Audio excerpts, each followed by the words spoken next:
खरं म्हणजे आजचा हा कार्यक्रम जो आहे त्याच्यामध्ये शिष्यवृत्ती प्राप्त झालेल्या विद्यार्थ्यांचा देखील सत्कार झालेला आहे. त्यांचे मी मनापासून अभिनंदन करतो. आणि माझ्या सगळ्या लाडक्या फोटोग्राफर पत्रकार मित्रांनो, आज तुम्हाला जागतिक छायाचित्र दिनानिमित्त मनापासून शुभेच्छा देतो. आणि खरं परवा येणार होतो मी, पण आता इथे जाता जाता गणपतीचा कार्यक्रम आहे. परवाचं काय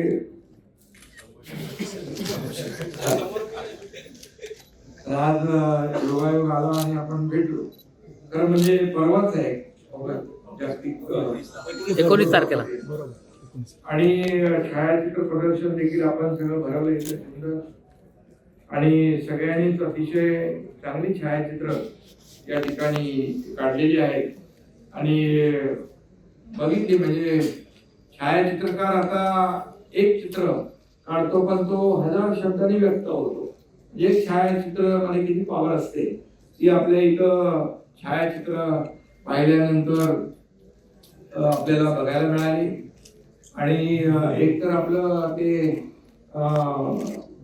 रेल्वे कुठलं ते सीएसटी रेल्वे स्टेशनच्या वरचं एक फोटो काढला त्याने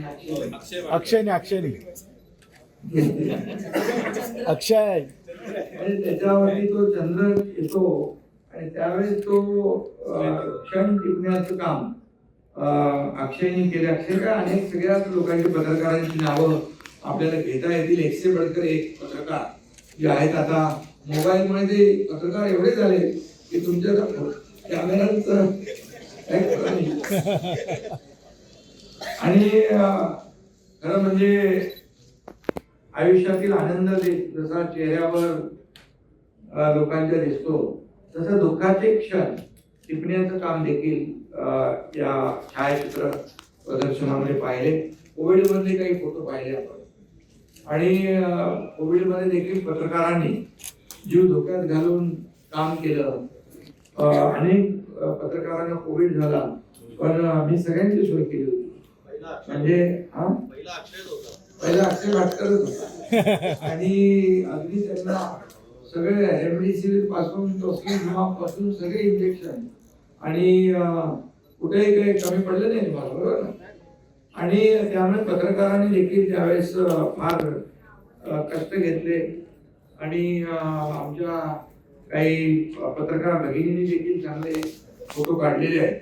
आणि एक म्हणजे फोटोग्राफर कसा व्यक्त होतो हा शब्दांच्या पलीकडे जाऊन व्यक्त होतो हे या छायाचित्र प्रदर्शनातून आपण या ठिकाणी पाहतोय. मला वाटतं जेव्हा कसाबचा हल्ला झाला मुंबईवर तेव्हा कसाबचा फोटो देखील टिपण्याचं काम टाइम्सचा श्रीराम वेर्णेकर यांनी तो आणि साहेब डिसोजा आणि तो तर त्या दोघांनी श्रीराम आणि त्यांनी केला. म्हणजे त्यामुळे कसाबची ओळख पटली. त्यामुळे अगदी त्या ह्याच्यामध्ये खूप पुढे शिंदे पण होती. अच्छा पुढे शिंदे साहेब इकडे पण शिंदे आहेत. त्यामुळे शिंदे देणार असत. त्यामुळे चांगल्या म्हणजे कधी म्हणजे आनंदाच्या क्षणी पण दुःखाच्या क्षणी पण आणि संकट समयी पण हे फोटोग्राफर या ठिकाणी आपला जीव धोक्यात घालून फोटोग्राफी करतात. आणि अनेक वेगवेगळ्या निसर्गाच्या सानिध्यातले क्षण असतात. निसर्ग असतो त्या ठिकाणी पाहिलं आपण अगदी म्हणजे फोटो काढण्याचं टायमिंग महत्वाचं असतं. क्षण जो असतो चित्र टिपण्याचं ते खऱ्या अर्थाने महत्वाचं असतं. आणि म्हणून आपण म्हणतो काही क्षण टिपण्यासाठी जो करतो बुद्धीचा वापर, काही क्षण टिपण्यासाठी जो करतो बुद्धीचा वापर तोच खरा फोटोग्राफर. त्यामुळे ज्याला नुसतं काढलं आणि असं घेतलं फोटो काढतो. पण आता कॅमेरामध्ये तर सगळेच फोटोग्राफर झालेले आहेत. परंतु तो क्षण टिपण्याचं जे कौशल्य असतं ते कौशल्य महत्वाचं असतं. आणि त्यामुळे ज्या काही छटा असतात त्या फोटोच्या माध्यमातून उमटवण्याचा जो प्रयत्न असतो त्याला खऱ्या अर्थाने स्किल लागतं आणि ते स्किल तुमच्यामध्ये आहे. आणि म्हणून आपल्याला आजचा समजा AI चा जमाना आहे, आर्टिफिशियल इंटेलिजन्स आहे, स्मार्टफोन आहे आणि अतिशय उत्तम उत्तम फोटो काढण्यात नगरच्या पण आमचे तसे फोटो काढत नाही. आणि कधी कोण फोटो कुठं काढेल तुझं काय नाही, त्यामुळे एवढं डेंजरस आहे आपण. म्हणजे आपल्याला कळत नाही की आपला कुठं आपण बोलत असतो आणि जसे आपले प्रकार खाण्याची प्रामाणिक आहे सुरू ठेवून एकच नाही समजदार असतात, निसर्ग असतो त्या ठिकाणी पाहिलं आपण अगदी म्हणजे फोटो काढण्याचं टायमिंग महत्वाचं असतं, क्षण जो असतो चित्र टिकण्याचं ते खऱ्या अर्थाने महत्वाचं असतं. आणि म्हणून आपण म्हणतो काही क्षण टिकण्यासाठी जो करतो बुद्धीचा वापर, काही क्षण टिकण्यासाठी जो करतो बुद्धीचा वापर तोच खरा फोटोग्राफर. त्यामुळे ज्याला नुसतं काढलं आणि असं घेतलं तर फोटो काढतो, पण आता कॅमेरामध्ये तर सगळे फोटोग्राफर झालेले आहेत, परंतु तो क्षण टिपण्याचं जे कौशल्य असतं ते कौशल्य महत्वाचं असतं. आणि त्यामुळे ज्या काही छटा असतात त्या फोटोच्या माध्यमातून उमटवण्याचा जो प्रयत्न असतो त्याला खऱ्या अर्थाने स्किल लागतं आणि ते स्किल तुमच्यामध्ये आहे. आणि म्हणून आपल्याला आजचा समजा AI चा जमाना आहे, आर्टिफिशियल इंटेलिजन्स आहे, स्मार्टफोन आहे आणि अतिशय उत्तम उत्तम फोटो काढण्यात नगरच्या पण आमचे तसे फोटो काढत नाही. आणि कधी कोण फोटो कुठं काढेल तुझं काय नाही, त्यामुळे एवढं डेंजरस आहे आपण. म्हणजे आपल्याला कळत नाही की आपला कुठं आपण बोलत असतो आणि जसे आपले प्रकार खाण्यातली प्रामाणिक आहे सुरू ठेवून एकच नाही समजदार आहे.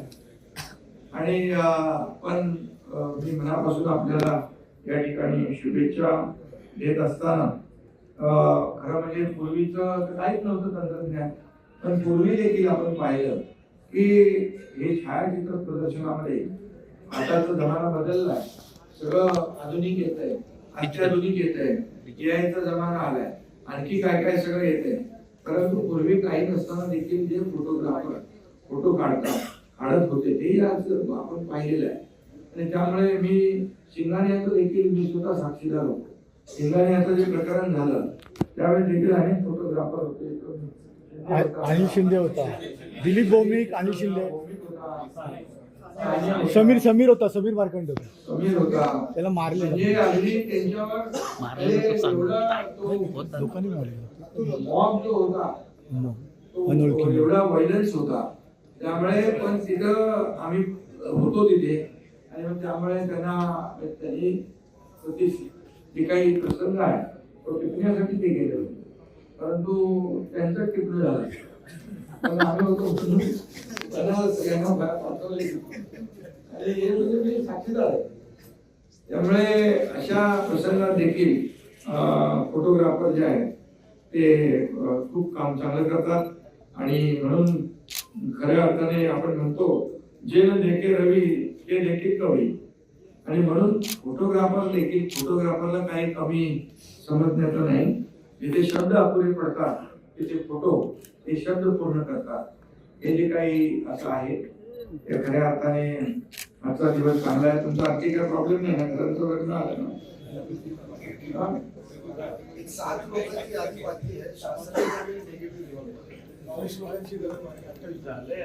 आणि फोटोग्राफर जो आहे चौफेर नजर असलेला आपला खऱ्या अर्थाने फोटोग्राफर एक जागृत नागरिक असतो. तो त्याला सातत्याने त्याला जागृत राहावं लागतं. कधी काय होईल काय माहित नाही. त्यांच्या म्हणजे जे फोटोग्राफर काय चॅनल्स काय त्यांना फार त्यांचं प्रेशर असतं नाही अक्षय तुमच्या चॅनल कडून एखादा फोटो दुसऱ्याने काढला वाढवतो. किंवा एखाद्याने टिपलं दुसऱ्याने आपल्याकडे नसेल तर त्याला मग मेमो आणि काय काय कार्यक्रम फिट कार्यक्रम फिट त्याला 2-3 वेळा चुका झाल्या तर तो पाठवून पण खूप चांगल्या प्रकारे या ठिकाणी सातत्याने जागृत राहावं लागतं, चौफेर नजर ठेवावी लागते आणि आपण थर्ड आय म्हणतो जसं ते तिसरा डोळा हे सातत्याने उघडा ठेवावा लागतो. म्हणजे कुठं कुठं सगळ्या ठिकाणी असं उघडा ठेवू नका. त्यामुळे मनापासून आपल्याला मी शुभेच्छा देतो. सगळ्यामध्ये आपल्याला खरं म्हणजे फोटोग्राफरच्याकडे फार एकदम सहनशक्ती खूप असते. म्हणजे काही लोकांना किती फोटो काढताना अरे बाबा त्याला काही लोक तर त्याच्या रोषाला सामोरं जावं लागतं फोटोग्राफरला. सगळे त्याचा आपल्याला माहित असतं की बाबा याला फोटो काढणंच आहे, याला याची ड्युटी आहे. काही लोकांना वाटतं आमचं काहीतरी तू दाखवत होता आमच्या चॅनलच्या माध्यमातून फोटोग्राफीच्या माध्यमातून, परंतु ही आपली ड्युटी आपली जबाबदारी असते. त्यामुळे आपण देखील सगळ्यांनी समजून घेतलं पाहिजे आणि फोटोग्राफरच्या ज्या काही समस्या असतील घरांच्या, आताचा जमाना बदललाय, सगळं आधुनिक येत आहे, अत्याधुनिक येत आहे, एआयचा जमाना आलाय, आणखी काय काय सगळं येत आहे. परंतु पूर्वी काही नसताना देखील जे फोटोग्राफर फोटो काढत होते तेही आज आपण पाहिलेलं आहे. आणि त्यामुळे मी शिंगाण्याचं देखील मी स्वतः साक्षीदार होतो. शिंगाण्याचं जे प्रकरण झालं त्यावेळेस देखील अनेक फोटोग्राफर होते. अनिल शिंदे होता, दिलीप भौमिक, अनिल शिंदे, समीर होता, समीर मार्कंडे होता. समीर होता, त्याला मारले. म्हणजे अगदी त्यांच्यावर लोकांनी मारले. मॉब जो होता तो एवढा व्हायलन्स होता. त्यामुळे पण तिथं आम्ही होतो तिथे आणि मग त्यामुळे त्यांनी जे काही प्रसंग आहे तो टिपण्यासाठी ते गेले होते, परंतु त्यांचं टिपणं झालं. पण आम्ही होतो त्यांना सगळ्यांना पाठवले आणि हे म्हणजे मी साक्षीदार आहे. त्यामुळे अशा प्रसंगात देखील फोटोग्राफर जे आहेत ते खूप काम चांगलं करतात आणि म्हणून खऱ्या अर्थाने आपण म्हणतो जे न देखे रवी ते देखे कवी. आणि म्हणून फोटोग्राफरला काही कमी समजण्याचं नाही. जिथे शब्द अपुरे पडतात तिथे फोटो हे शब्द पूर्ण करतात.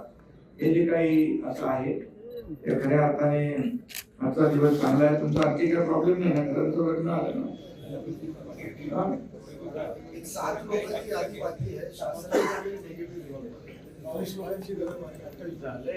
आणि फोटोग्राफर जो आहे चौफेर नजर असलेला आपला खऱ्या अर्थाने फोटोग्राफर एक जागृत नागरिक असतो. तो त्याला सातत्याने त्याला जागृत राहावं लागतं. कधी काय होईल काय माहित नाही. त्यांच्या म्हणजे जे फोटोग्राफर काय चॅनल्स काय त्यांना फार त्यांचं प्रेशर असतं नाही. अक्षय तुमच्या चॅनल कडून एखादा फोटो दुसऱ्याने काढला किंवा एखाद्याने टिपलं दुसऱ्याने आपल्याकडे नसेल तर त्याला मग मेमो आणि काय काय कार्यक्रम फिट कार्यक्रम फिट त्याला 2-3 वेळा चुका झाल्या तर तो पाठवून पण खूप चांगल्या प्रकारे या ठिकाणी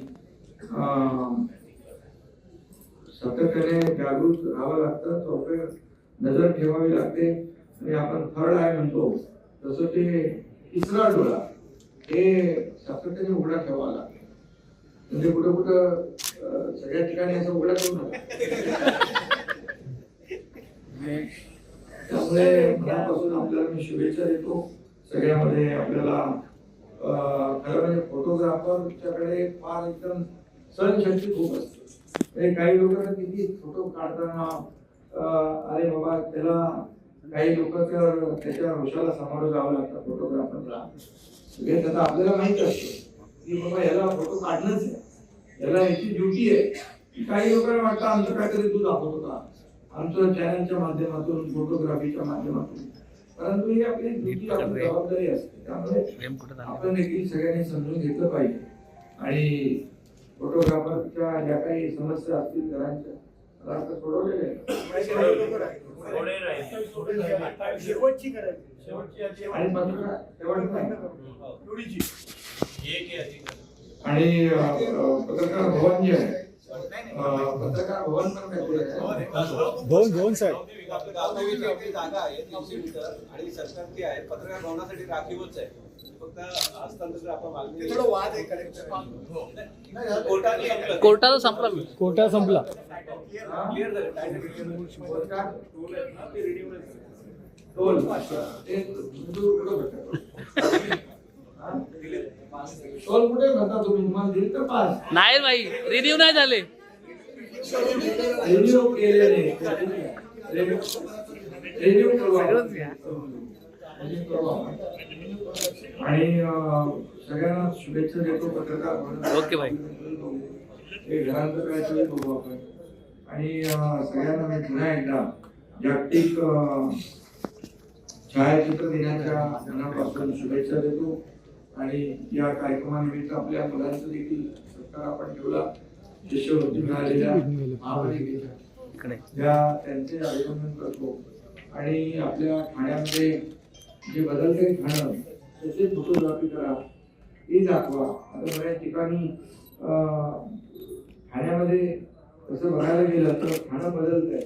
ठाण्याचे पूर्वीचे रस्ते, आताचे रस्ते ते दाखवायला पाहिजे तुम्ही. पूर्वीचा अरुंद रस्ता, आताचा मोठा रस्ता, मेट्रोचं हे मेट्रोचं काम चालू आहे ते दाखवलं पाहिजे. मग आपण काय ते सिटी पार्क केलं, हे सगळे जे जे आहे कामाची प्रगती 15 वर्ष झाली आमदार असल्यापासून. आमदार काय रे, मी मोदा दिवशी जेव्हा आमदार होते तेव्हा आम्ही नागपूरला उपोषण केलं होतं. त्यासाठी साईराज इमारत पडली काही. हा क्लस्टर हा जिव्हाळ्याचा विषय प्रत्येक. आणि आज तुम्हाला काय एक बिल्डिंग उभी केली, एक झोपडपट्टी उभी केली, काय मिळणार तुम्हाला? काय अम्युनिटी देणार तुम्ही? काय त्यांना गार्डन देणार, खेळाचं इंडोर स्टेडियम देणार, मैदान देणार, हॉस्पिटल देणार? काय देणार? काहीच देणार नाही. ओपन स्पेसही मिळणार नाही. पण याच्यामध्ये तुम्हाला सगळ्या सुविधा मिळतील. एक पूर्णपणे रिबिल्ड ऑफ सिटी असं म्हणतो. पुन्हा आपण त्याचं सिटी बिल्डिंग, डेव्हलप सिटी आणि विभागाचं पुनर्निर्माण शहराचं हे जे आहे त्याप्रमाणे. आता काही लोकांना वाटत होतं की होणार नाही. 25 मजल्याच्या बिल्डिंग चालू झाल्या, उभ्या राहिल्यात वाघा इस्टेटमध्ये, मुंबईमध्ये क्लस्टरच्या माध्यमातून उभ्या राहिल्या.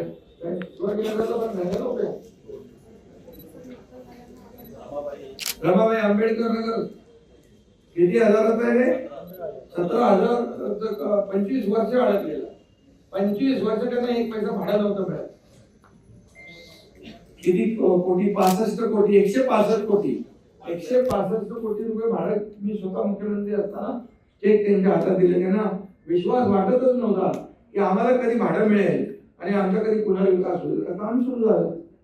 त्यामुळे तुम्हाला हे सगळं नियोजित शहर, नियोजनबद्ध विकास करायचा असेल, लोकांचं क्वालिटी लाईफ त्यांना द्यायचं असेल, त्यांचं जीवनमान उंचवायचं असेल, मोठे रस्ते करायचे असतील, तर तुम्हाला हे कष्टाशिवाय पर्याय नाही.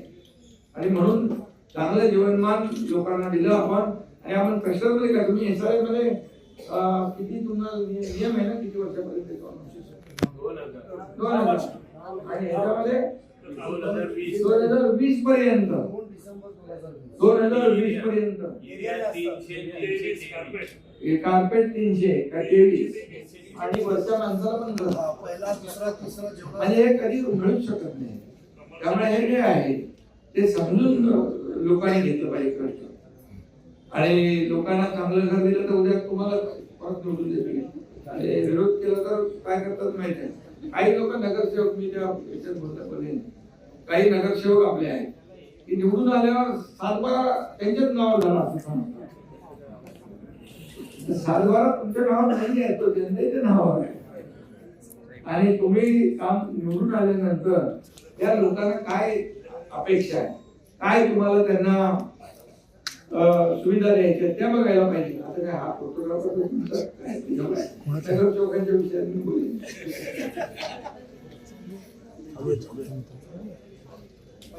महापालिका ठाणे महापालिका लोकल चढण्याचा दर महिन्याला 20,000 रुपये देते. आणि महापालिकेने आपल्या जे केलेलं काम आहे भारतात कुठंच नाही. संधिका देणारी पण महापालिका आपली पहिली आहे. पत्रकारांना घर देणारी महापालिका पहिली आहे. प्रवासी विशेष कार्यक्रम लागलो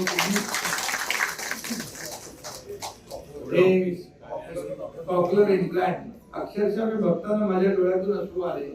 कारण ती मुलं त्या मुलांना बिलकुल ऐकायला येत नव्हतं, बोलायला येत नव्हतं. बरं त्याची कॉकलर इम्प्लांटची खर्च किती आहे शस्त्रक्रिया? 6.5 लाख रुपये. आता अर्धे लोक यायचे आणि 1-2 लोक ते डॉक्टरचे अपॉइंटमेंट घ्यायचे, बाकी पुन्हा यायचेच नाही.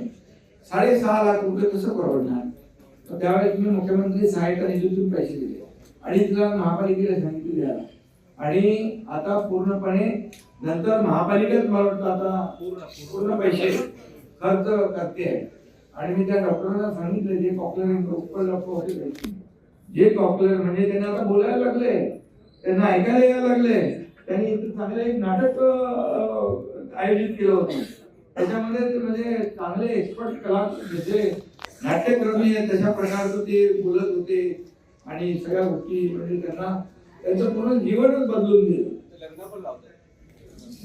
त्यांची जी आहे म्हणजे पुढची पिढी जेनेटिक ते हिरोस्कोपवर पण ते काम करतात डॉक्टर. त्यामुळे पुढच्या वेळेस पुढच्या पिढीला हा त्रास होऊ नये. त्या डॉक्टर उत्पल आणि त्यांच्या टीमचं अभिनंदन मी केलं आहे. आणखी काही डॉक्टर ह्या प्रकारचे शस्त्रक्रिया करत असतील त्यांना देखील आपण मदत करू. महापालिका करेल, राज्य सरकार करेल. त्याचबरोबर आपण हृदयावर देखील शस्त्रक्रिया करतो. हृदयावर लहान मुलांच्या हार्टमध्ये छिद्र असते, ती देखील महागडी शस्त्रक्रिया असते, ती देखील परवडत नाही. परंतु ती आपण ज्युपिटर मध्ये करतो. आतापर्यंत 9,000 मुलांच्या शस्त्रक्रिया केल्या आतापर्यंत. ती न परवडणारी शस्त्रक्रिया. त्यामुळे महापालिका जी